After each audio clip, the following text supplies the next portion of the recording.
o seu irmão, a sua família, aqueles que comungavam com ele no templo, aqueles seus amigos mais próximos, aqueles que estavam com ele no dia a dia, perguntou para Jesus: e quem é o meu próximo? Jesus então respondeu: um homem descia de Jerusalém para Jericó e foi apanhado no caminho por ladrões que bateram nele, roubaram-no e deixaram-no semi-morto à beira do caminho. E por ali passaram 3 pessoas: um sacerdote que estava a caminho para fazer a sua pregação e compreendia todas as leis mosaicas, estava indo para pregar. Um levita, descendente das 12 tribos de Levi, que também era conhecedor de todas as leis mosaicas. E, por último, um samaritano. O levita passou, viu aquele homem, passou adiante, porque ele não podia se contaminar com sangue. O sacerdote estava atrasado para a sua pregação, também passou adiante. E o samaritano era um povo, naquela ocasião, tido como povo de má índole, porque eles não estavam no templo como os outros. Então, Jesus elege aquele homem para nos mostrar que a caridade não tem fronteiras, a caridade não tem religião, a caridade não tem cor, não tem credo, não tem nível social. Então, para nós praticarmos a caridade, nós precisamos apenas ter amor em nossos corações. E Jesus então diz que o samaritano desceu do seu cavalo, limpou as feridas daquele homem e levou a uma hospedagem. Disse àquele senhor dono da hospedagem: cuida bem desse homem, e tudo que gastares a mais, na volta eu lhe pagarei. E Jesus então pergunta para o doutor da lei: qual dos 3 você entende que é o próximo, mais próximo daquele homem? E o doutor da lei, sem pestanejar, responde: aquele que teve misericórdia para com ele. Jesus então disse: então, vai tu e faz o mesmo, se queres ser salvo. E Kardec, com muita propriedade, traz para nós: fora da caridade não há salvação. Colocando como Jesus a condição para sermos salvos, praticarmos a caridade, amar ao próximo como a nós mesmos, era a nossa condição de caridade essencial, e hoje é aquilo que Kardec traz para nós. Fora da caridade não há salvação. Então, Kardec, na questão 886 do Livro dos Espíritos, traz para nós aquele famoso BIP dos espíritas. Qual é o verdadeiro sentido da palavra caridade, conforme entendia Jesus? E os benfeitores celestes dizem: benevolência, indulgência e perdão. Vejamos: benevolência para com todos, não benevolência, bondade para com os meus entes queridos, benevolência para com todos.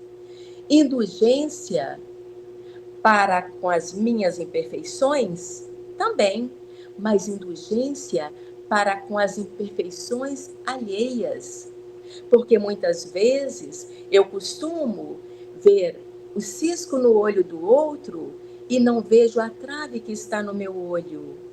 E o perdão das ofensas, que nós vamos falar dele mais vezes.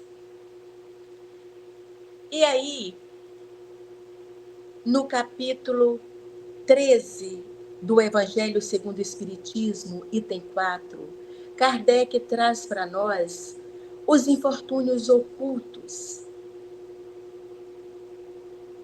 E Kardec traz o seguinte: Nas grandes calamidades, a caridade se manifesta e observamos campanhas nobres e generosas para diminuir o efeito desses infortúnios.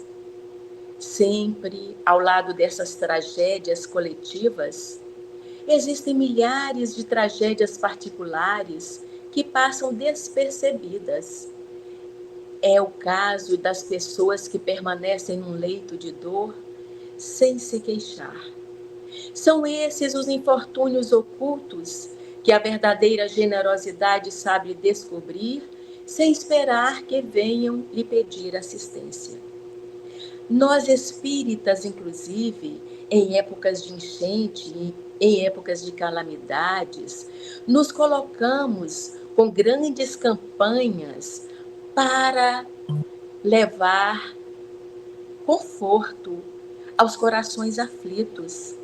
Mas muitas vezes nos esquecemos que bem próximos de nós existem muitos outros infortúnios.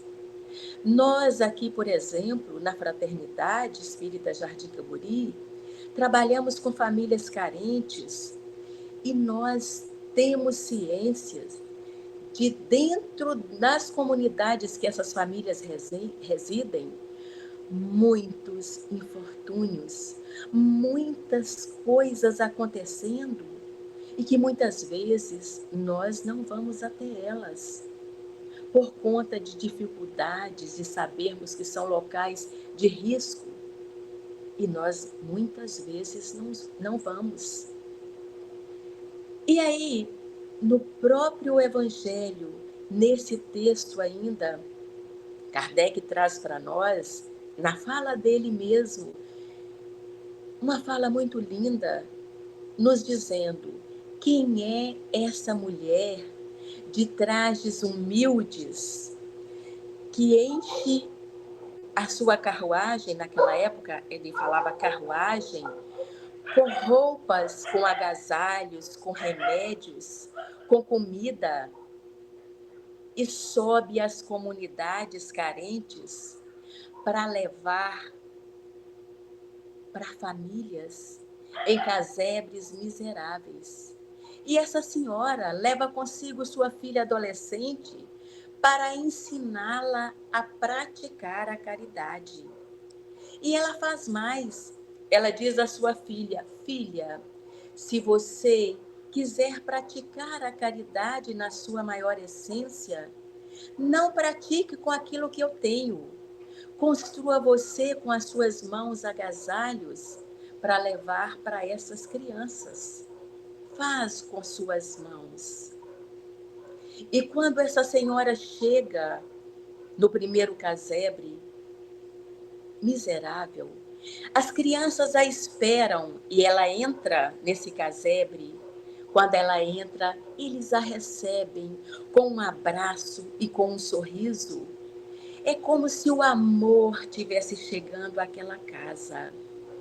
E ela os abraça, cheia de emoção, e vai até o quarto onde sua mãe está presente, amamentando uma criança. E essa mãe, quando vê essa senhora, ela enche um sorriso emocionado, porque ela sabe que ela trouxe comida farta, ela trouxe medicamentos, ela trouxe tudo o que ela precisava, porque o pai daquela família está num hospital e era ele o único que trabalhava. E infelizmente, como ele está hospitalizado, falta tudo naquela casa. E se não fosse aquela senhora, eles passariam fome. E ela conforta aquela mãe de família dizendo: ao sair daqui, irei ao hospital visitar o seu marido e dizer a ele que aqui ficou tudo bem, que os seus filhos não passarão fome, terão tudo. E quando ela sai dali, a sua carruagem está escondida. Ela sai e vai a tantos outros casebres ali nos arredores para levar também os mantimentos. E um belo dia, batem à sua casa e quando ela vai atender, é uma das suas assistidas. E quando a vê, a reconhece. E ela diz, por favor, não diga quem eu sou. Não quero que ninguém saiba quem eu sou. Isso é o quê? É a verdadeira caridade conforme Jesus queria que fosse. Que não saiba a sua mão esquerda o que faz a direita. É a caridade sem ostentação que ela fazia. E adiante, nós vamos ver na questão 888 de O Livro dos Espíritos, Kardec questiona aos benfeitores celestes: o que pensar da esmola? E eles respondem: o homem, reduzido a pedir esmola, se degrada moral e fisicamente se embrutece. Numa sociedade baseada na lei de Deus e na justiça, deve-se prover a vida do fraco sem humilhação para ele. Deve-se assegurar a existência dos que não podem trabalhar, sem deixá-los à mercê do acaso e da boa vontade. Na verdade, deveria ser assim, mas infelizmente nós vivemos numa sociedade em que ainda necessitam pedir esmola. Nós temos muita carência ainda. E quando ele responde assim, na questão 888A, Kardec pergunta aos benfeitores: isso significa dizer que reprovam a esmola? E eles respondem: não. O que merece reprovação é a forma que a esmola é dada.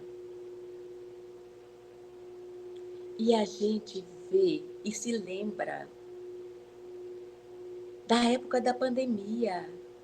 Muitas vezes a gente passava nas ruas e víamos muitos pais de família com olhares entristecidos, mães vendendo doces nos sinais de trânsito, pessoas que nunca haviam esmolado e estavam ali.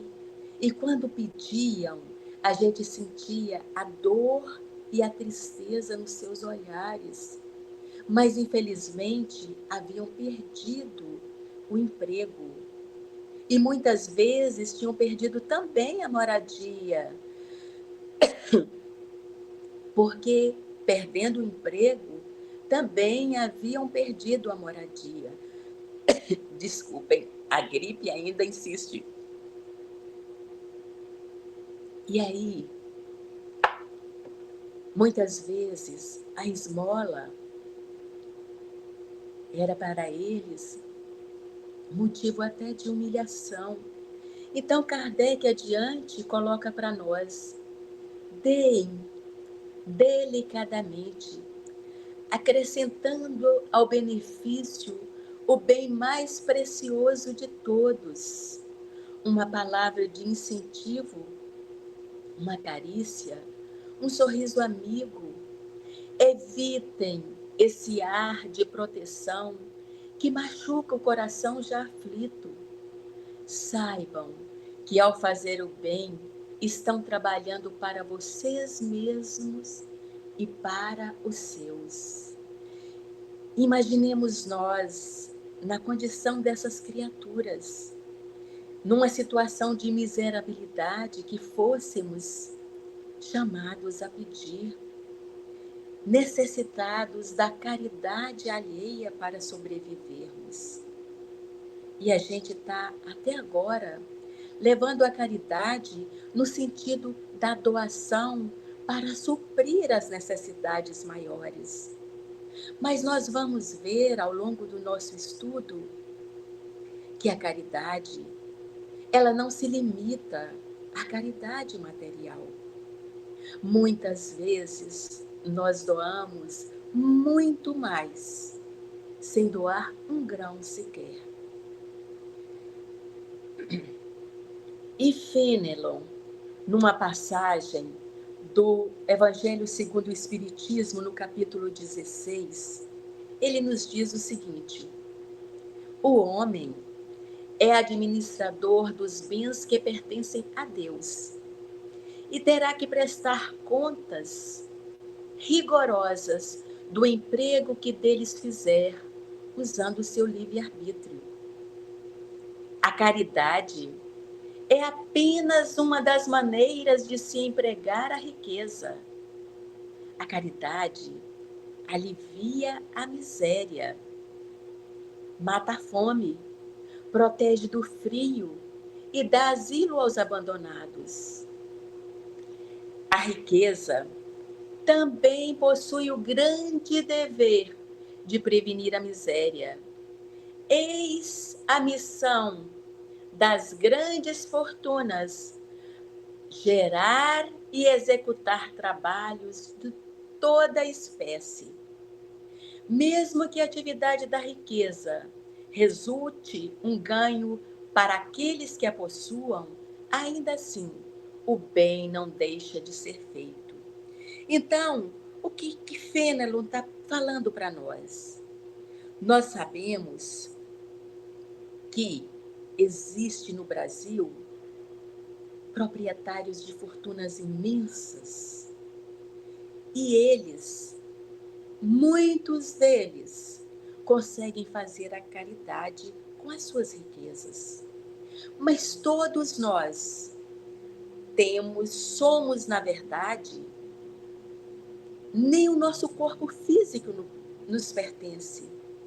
Nós temos empréstimos divinos, dos quais nós devemos prestar contas. Então, essas grandes fortunas, elas devem ser usadas para gerar também o bem, não só através da caridade, mas para garantir empregos, não só dar o peixe, mas para ensinar a pescar, garantir o sustento. As famílias serão muito mais agradecidas se tiverem um emprego digno para o sustento de suas famílias. Então, que tenham eles a oportunidade de fazer que essa fortuna consiga levar o sustento através dos empregos. E a gente vê muitos empresários que, ao desencarnarem, é falado sobre eles de uma forma como eles conseguiram gerar empregos, empregar de uma forma digna tudo aquilo que tinham. E adiante, Fênelon continua dizendo que aqueles que podem dar, independente de ser muito ou pouco, eu direi: deem a esmola quando for necessário, mas sempre que possível, a transforme em salário, a fim de que aquele que a receba não tenha do que se envergonhar, ou seja, que ele tenha como dar sustento à sua família de uma forma digna, como eu disse. E assim, eles terão a oportunidade de crescer também. E nós vamos ver também a irmã Dulce dizer para nós: procuremos viver em união, em espírito de caridade, perdoando uns aos outros as pequenas faltas e defeitos. É necessário saber desculpar para viver em paz e união. E ela pergunta: o que fazer para mudar o mundo? Amar. O amor pode sim vencer o egoísmo. No amor e na fé, encontraremos as forças necessárias para a nossa missão. E qual é a nossa missão aqui nessa terra? Nossa missão é nos amar de uma forma tal que esse mundo seja um mundo melhor. E quando é que esse mundo vai ser um mundo melhor? Quando nós tivermos a condição de ver no nosso irmão, um irmão necessitado, que nós podemos ajudar. Mas nós só ajudaremos esse nosso irmão doando alimento, doando roupa, doando remédio? Não. Existem inúmeras formas, como ela disse, amar. E como é que a gente ama o nosso irmão de uma outra forma? Nos atendimentos fraternos da nossa casa espírita, de nossas casas espíritas, nós vamos perceber que nós praticamos a caridade através do nosso ombro amigo para um irmão que necessita. Nós praticamos a caridade através do nosso abraço fraterno. Nós praticamos a caridade através de uma palavra confortadora. Nós praticamos a nossa caridade através do nosso olhar.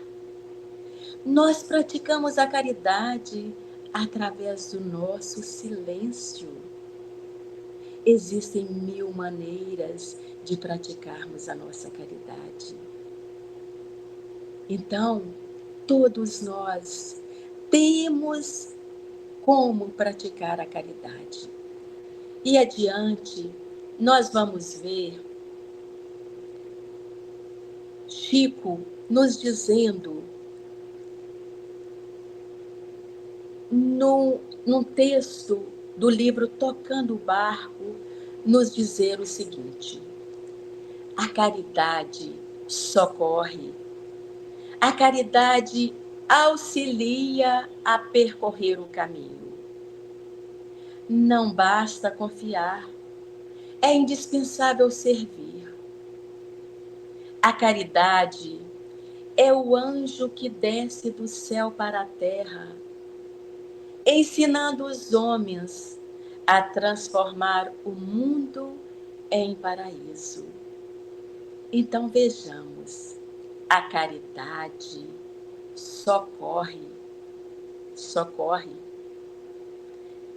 Lembra do bom samaritano? Foi aquele caridoso que socorreu. A caridade auxilia a percorrer o caminho. Não basta confiar, é indispensável servir.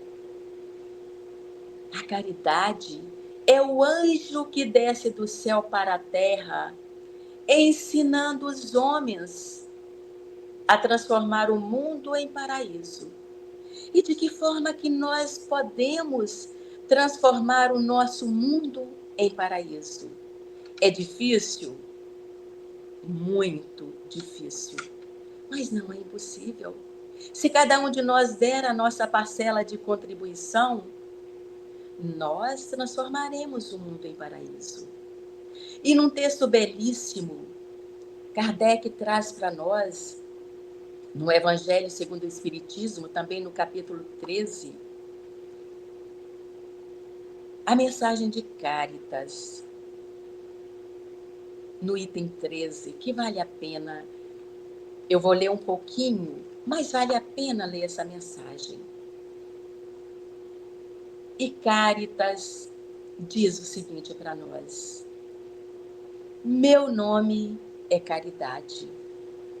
Eu sou o caminho principal que conduz a Deus. Sigam-me, pois sou o objetivo a que todos devem perseguir.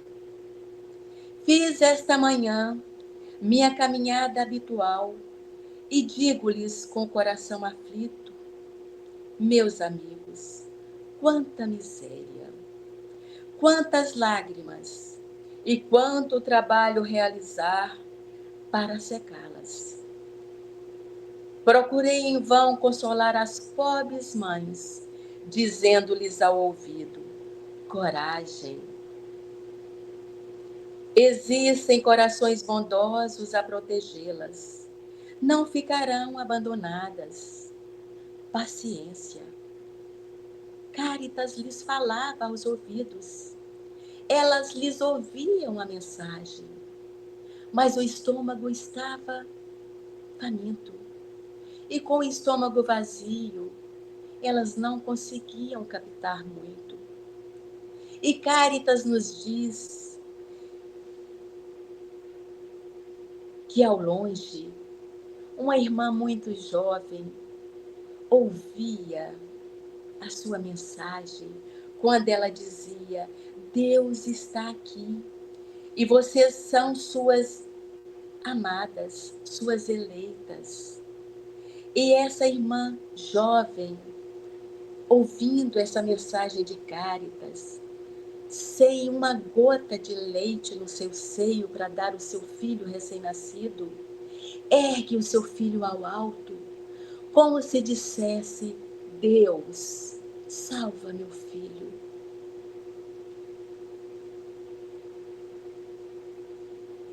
Como se quisesse pedir a Deus, implorar a Deus que ouvisse o seu chamado. Ela então sopra aos ouvidos de todos aqueles que passavam por ali, implorando que doassem alguma coisa para aquelas irmãs extremamente necessitadas. E ela diz então que repetia para aquelas irmãs: coragem, coragem. E quando ela sai dali, ela continua o seu caminho e ela diz: vi pobres velhos, sem trabalho e também sem abrigo, atormentados pela necessidade e envergonhados de sua miséria. Não tinham sequer coragem para pedir esmola aos que passavam, pois nunca tinham mendigado.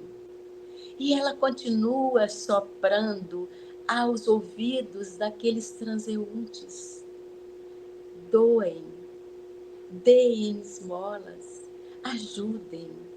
Essas pessoas estão necessitadas. E ela diz adiante: deixe que seus bons corações tomem a iniciativa. Se dissesse como devem proceder, suas boas ações não teriam mérito. Eu apenas digo: sou a caridade e estendo as mãos pelos irmãos sofredores.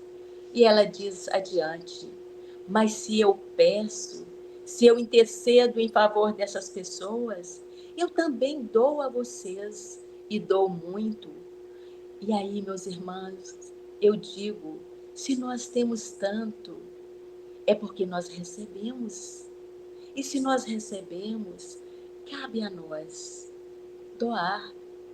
Doar do que nós temos, nem sempre. Porque na grande maioria das vezes, a caridade nos convida a doar daquilo que nós somos. Porque quando nós passarmos para o outro lado da vida, nós vamos ser convidados a doar, a mostrar o que somos e não o que nós tivemos.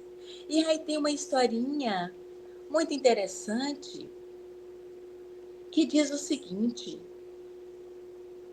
dois homens chegaram do outro lado da vida e São Pedro, né, chegou para medir aquilo que eles fizeram do lado de cá. E, na verdade, eles chegaram levando algumas sacolas contendo algumas moedas. E eram para ser pesadas. E aí, o mais rico chegou e falou: opa, estou em vantagem, a minha sacola está bem cheia. E o mais pobre chegou e falou, poxa, eu trouxe muito pouco. São Pedro, então, pediu que colocassem dentro na balança.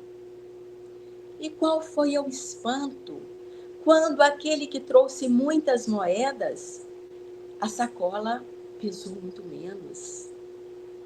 E aquele que trouxe poucas moedas pesou muito mais. E aí, aquele que trouxe muito disse, mas como assim?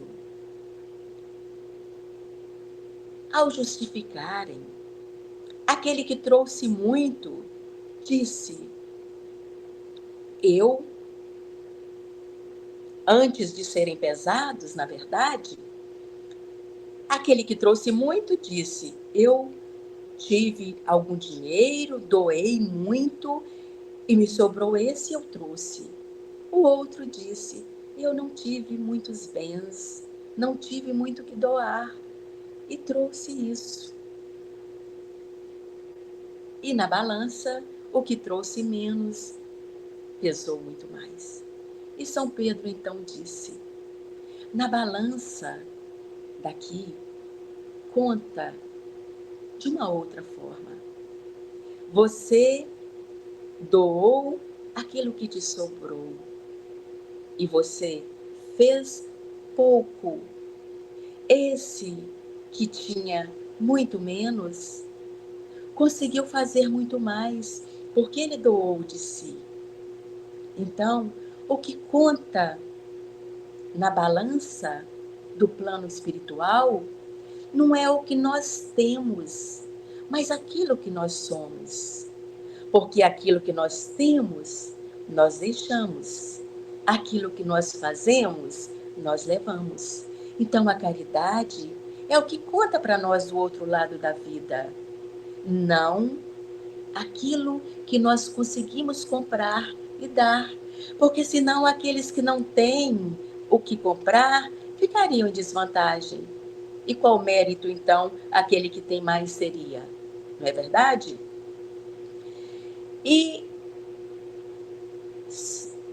quando nós falamos, façam aos outros, Mateus no capítulo 7, item 12, fala para nós o seguinte,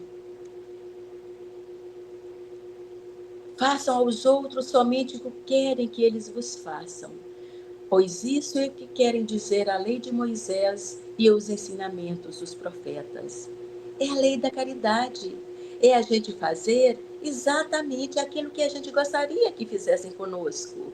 Porque muitas vezes nós achamos que o outro tem que fazer conosco, mas fazemos muito pouco. E ainda no Evangelho traz para nós a prece é ato de caridade, é uma roupa do coração.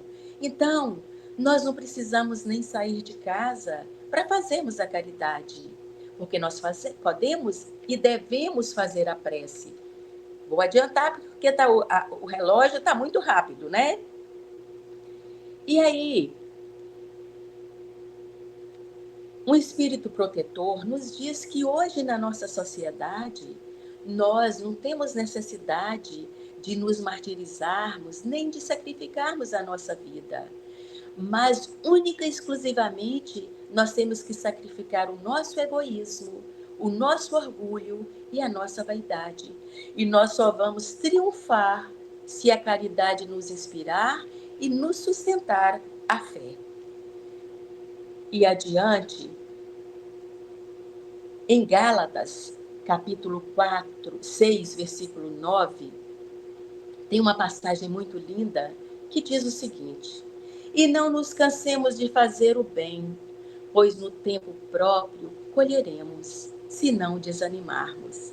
E aí tem uma historinha muito interessante do Chico, que diz o seguinte: o Chico, nas suas andanças, quando ele fazendo muito a caridade, é o nosso exemplo, né, de caridade, o Chico no meio de nós, o Chico visitava uma menina que desde que nasceu tetraplégica, a menina sofria E o nome dela, Valéria, com 28 anos, vivia numa pobreza sem fim.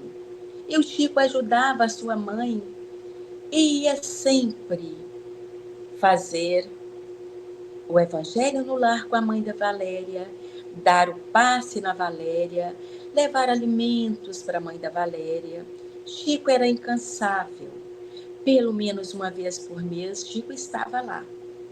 E Chico queria, porque queria que Valéria falasse alguma coisa. Sempre Chico tentava. E aí a Valéria já estava com 28 anos, o corpo já estava bastante debilitado. E Chico ali, indo mais vezes até, porque ele percebia que Valéria estava chegando ao final da vida dela. E Chico, então, chega lá no dia e pensa consigo: Valéria está prestes a partir para a pátria espiritual. Então, eu vou insistir com a Valéria. E fala para Valéria: Valéria, vamos tentar, Valéria. Fala Jesus. E Valéria, mais uma vez, tenta e fala Jesus. E Chico sai dali numa felicidade sem fim, porque Valéria havia conseguido falar Jesus. Na semana seguinte, Chico volta e Valéria já havia partido para a pátria espiritual. Algum tempo depois, Chico, passado algum tempo, Chico tem um problema de cardíaco seríssimo, sofrendo de angina, e ele no hospital, num leito de dor, com dores horrorosas, né? E Chico percebe chegar lá naquele quarto um espírito muito lindo, que ele diz que era uma princesa. E chega perto dele, dá um passe, um espírito luminoso, dá um passe. E ele fala: filha, quem é você? E ela diz: Chico, você me conhece. Você esteve muito tempo comigo. Você me ajudou muito. Ele: filha, eu não estou me lembrando. E ela diz: Jesus. E Chico se maravilha, lembrando que não nos cansemos de fazer o bem, pois no tempo próprio colheremos, se não desanimarmos. E o próprio Chico diz: a caridade é um exercício espiritual. Quem pratica o bem coloca em movimento as forças da alma. E por fim, o Evangelho segundo o Espiritismo traz para nós uma caridade muito importante, que é a caridade do perdão. Meus caros amigos, a cada dia ouço quando dizem: sou pobre, não posso fazer a caridade. E todos os dias vejo muitos não perdoarem seus semelhantes. E ele finaliza dizendo: também não é caridade o perdão? E aí Joana traz para nós, complementando isso, dizendo que a caridade alcança seus pontos culminantes no perdão ao próximo e no auto perdão. Não basta nós perdoarmos ao próximo, é preciso que nos perdoemos também. É a caridade para conosco. Nós precisamos perdoar aqueles que nos ofenderam. É o que Jesus quer de nós. Mas precisamos também nos perdoar, porque muitas vezes nós cometemos faltas e ficamos remoendo essa culpa. Precisamos nos perdoar também. E aí, meus irmãos, para finalizar, eu tenho muita coisa para falar ainda, mas o tempo é grande. O tempo é pouco e a minha palestra ficou maior do que eu imaginei. Existia no tempo de Jesus uma criatura chamada a discípula. No tempo de Jesus, ao pé do Tiberíades, havia uma mulher humilde e pobre que havia conhecido Jesus e se fizera sua amiga devotada. Nas horas mais amargas, ela estava ali próxima do Mestre. E após a sua passagem pela terra, ela se separou dos outros apóstolos e ficou ali, no seu casebre humilde, fazendo aquilo que Jesus gostaria que ela fizesse, recebendo aquelas pessoas necessitadas e dividindo o pouco do pão que ela tinha. E passou-se o tempo, e cada dia passava um necessitado que ela dividia aquele pouco que tinha. Ela recebia, eles pernoitavam, e passou o tempo.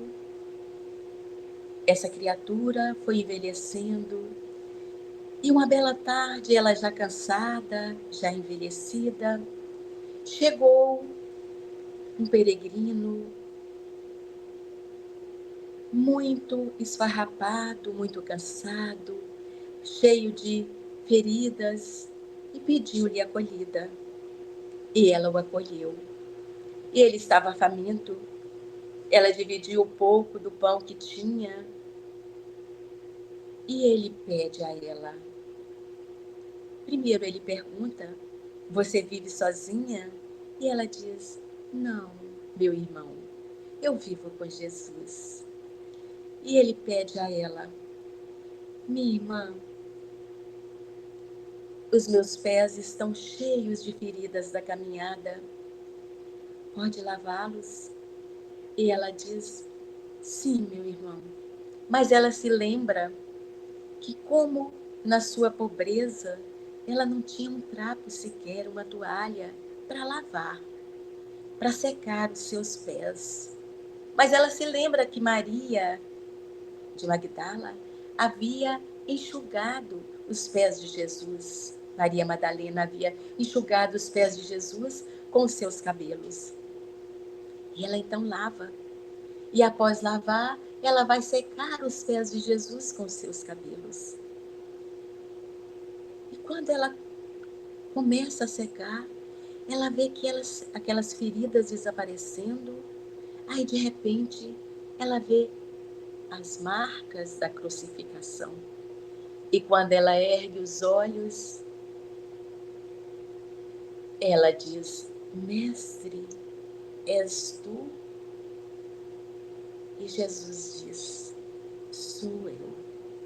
Eu vim buscá-la. Jesus, então, ela abraça o Mestre e Jesus caminha com ela, levando-a consigo. No dia seguinte, quando batem à porta do casebre humilde da discípula, ela não mais responde no corpo da carne. E assim, meus irmãos, que possamos nós, que temos tudo, possamos doar o melhor de nós em favor dos nossos irmãos necessitados. Porque muitas vezes nós podemos e arrumamos dificuldades. E a caridade, meus irmãos, é o instrumento para a nossa transformação, independente da nossa religião. A caridade, meus irmãos, é a luz que brilha em plena escuridão. A caridade é o amor na sua manifestação mais sublime. E quando nós praticarmos a caridade, qualquer que seja ela, do nosso abraço, do nosso olhar, do nosso ouvido, da nossa palavra amiga, nos lembremos que a caridade, acima de tudo, beneficia a nós mesmos. Que Jesus nos abençoe para que possamos empreendermos os nossos melhores esforços para praticá-la. Obrigada, meus irmãos, pelo carinho, pela atenção de vocês, por terem praticado a caridade, me ouvindo com essa voz que eu sou. Que Jesus abençoe a todos nós. Que assim seja.